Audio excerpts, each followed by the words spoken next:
The temperatures in Omaha have been in the single digits the last few nights, and the people living in this apartment building have gone without sufficient heat, not only for the past couple of weeks, but they tell me it's been 2 years since their heating has worked properly.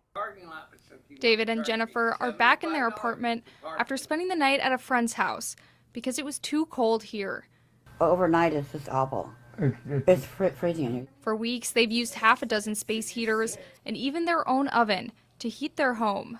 But those are no match for cold January nights. It's down to 50 in here, and even I don't lower, leave this even stuff lower. going at night because I'm in the bedroom and I don't want that to catch fire. We're afraid that if we leave Or things on out here and we're not in a different room, that it will start a fire.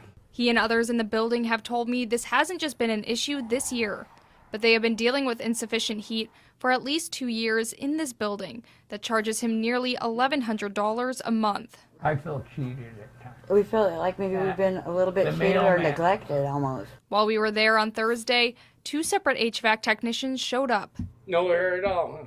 both confirming the existing boiler system isn't working properly, and all the units will need new electric heaters. So you'd have to put, like, new ones in all the units? Yep, basically. Okay. This is the property manager. I asked him for an on-camera interview about why these problems have persisted. Not only did he decline, he asked not to be identified. The building is owned by a company called Wise Owl. A search of public records show it's owned by a man in California. I reached out through public phone numbers to ask about the situation here. No one has returned my calls.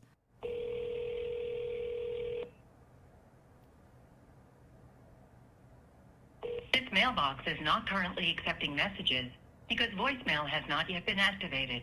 Please try your call again later. While I was making those calls, a city inspector paid a visit to David's apartment. His investigation showed it was 58 degrees in the hall and 63 degrees in the apartment, far below the 68-degree minimum the city requires of landlords. And then I will also mail you a copy of the report I sent out, okay? We're like going in circles. We're going in circles and getting nowhere. Here's what happens now. The city will send a notice to the building's owner. They will have 30 days to respond and fix the issue. But in the meantime, David and his neighbors are stuck and hope their landlord finds a way to fix the furnace. In Midtown, I'm Greta Gady.